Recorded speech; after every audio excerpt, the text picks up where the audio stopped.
આપનું સ્વાગત છે. મકાન માલિક અને ભાડૂત આ સંબંધો છે ને ઘણીવાર બહુ ગૂંચવણભર્યા હોય છે. બિલકુલ. પણ હવે નવા ભાડા કાયદા 2025 સાથે એમ લાગે છે કે આખી પરિસ્થિતિ બદલાવા જઈ રહી છે. આજે આપણે આ કાયદાના દરેક પાસા પર ઊંડાણપૂર્વક વાત કરીશું. હા, અને આ કાયદો કોઈ એક પક્ષની તરફેણ નથી કરતો. એનો મુખ્ય હેતુ છે ને વર્ષોથી જે અસ્પષ્ટતા હતી એને દૂર કરીને પારદર્શિતા, સુરક્ષા અને એક સંતુલન સ્થાપિત કરવાનો છે. પારદર્શિતા. ચાલો ત્યાંથી જ શરૂ કરીએ. મેં સાંભળ્યું છે કે હવે બધું ઓનલાઈન થઈ રહ્યું છે. આ ડિજિટલ રજિસ્ટ્રેશન એટલે શું? મતલબ હવે રજિસ્ટ્રાર ઓફિસના ધક્કા બંધ? તમે સાચું સમજ્યા. હવે દરેક ભાડા કરારને એમ કે 60 દિવસની અંદર સરકારી પોર્ટલ પર અપલોડ કરવો પડશે. ઓહ. હા, અને ઓનલાઈન જ સ્ટેમ્પ ડ્યુટી ભરી શકાશે. આનાથી એક પાક્કો ડિજિટલ રેકોર્ડ બનશે જે ખબર છે છેતરપિંડીની શક્યતાને લગભગ દૂર કરી દેશે. અને આની સાથે પેલું પોલીસ વેરિફિકેશન પણ છે ને? બિલકુલ, એ પણ હવે ફરજિયાત છે. એટલે બંને પક્ષ માટે સુરક્ષા. બરાબર. એટલે પાયો મજબૂત અને પારદર્શક. પણ આપણે જાણીએ છીએ કે મોટાભાગના વિવાદો તો પૈસાને લઈને જ થતા હોય છે. ખરું. તો ચાલો પૈસાની વાત કરીએ. ડિપોઝિટ વિશેનો એક નિયમ મારી નજરમાં આવ્યો. એ તો દાયકાઓથી ચાલી આવતી પ્રથાને બદલી નાખશે. હા, અને આ એક ખૂબ મોટો ફેરફાર છે.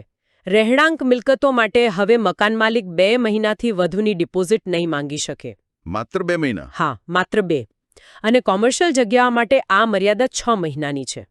આનો હેતુ સ્પષ્ટ છે. ઘણા શહેરોમાં 10-12 મહિનાની ડિપોઝિટ માંગતા હતા. એનાથી સામાન્ય માણસના ઘણા પૈસા બ્લોક થઈ જતા હતા. એ વાત સાચી. તો ભાડું વધારવાનું શું? મકાન માલિક ગમે ત્યારે કહી દેશે કે કાલથી ભાડું વધારે? ના, હવે એવું નહીં ચાલે.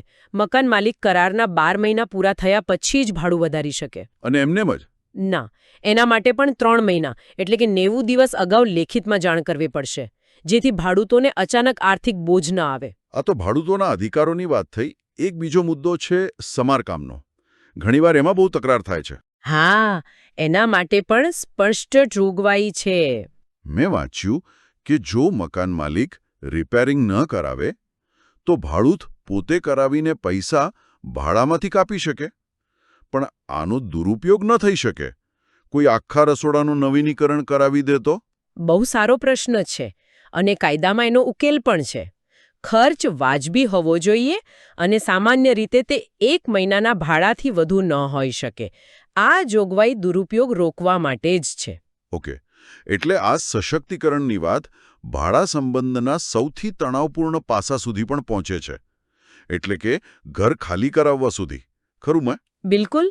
હવે મકાન માલિક એમ જ પોતાની મરજીથી તાળું બદલીને કોઈને કાઢી નહીં શકે. તો પ્રક્રિયા શું છે? તેમણે હવે નવી સ્થપાયેલી રેન્ટ ઓથોરિટી પાસે અરજી કરવી પડશે અને કાયદામાં જે કારણો આપ્યા છે એમાંથી કોઈ એક કારણ બતાવવું પડશે. જેમ કે ભાડૂત સમયસર ભાડું ન ચૂકવતું હોય અથવા મિલકતનો ગેરકાયદેસર ઉપયોગ કરતો હોય. એવા ચોક્કસ કારણો છે. તો આ રેન્ટ ઓથોરિટી એક રીતે ભાડાના વિવાદો માટેની સ્પેશિયલ કોર્ટ જેવું કામ કરશે. એકદમ સાચું. Fast track court. આનો ફાયદો એ કે વર્ષો સુધી કેસ ચલાવવાને બદલે નિર્ણય ઝડપથી આવશે. અને પેલી ધાક ધમકીનું શું? ઘણીવાર મકાન માલિકો વીજળી કે પાણી કાપી નાખે છે. હવે એ દંડનીય અપરાધ ગણાશે. જો કોઈ મકાન માલિકાઓ કરે તો તેને સજા પણ થઈ શકે છે. ઓહો. તો ટૂંકમાં આ કાયદો ખાલી નિયમો નથી બદલી રહ્યો, પણ એમ કે મકાન માલિક અને ભાડૂત વચ્ચે જે સત્તાનું અસંતુલન હતું એને સરખું કરી રહ્યું છે. હા, તેનું મૂળ ઉદ્દેશ્ય ભાડાના બજારને વધુ ઔપચારિક બનાવવાનો છે. જ્યારે સંબંધો કાયદાથી સુરક્ષિત હોય ત્યારે બજારમાં વધુ રોકાણ આવે અને બધા માટે સ્થિરતા આવે. બધું બરાબર છે. અને અંતે એક વિચારવા જેવો પ્રશ્ન મનમાં આવે છે. બોલો. આ બધા નિયમો ભાડૂતોના રક્ષણ માટે તો ઉત્તમ છે, પણ શું એવું જોખમ નથી કે મકાન માલિકો પોતાની પ્રોપર્ટી ભાડે આપતા જ અચકાય? અને કદાચ બજારમાં મકાનોની અછતને કારણે ભાડા ઘટવાને બદલે વધી જાય? તેના પર વિચારવા જેવું ખરું.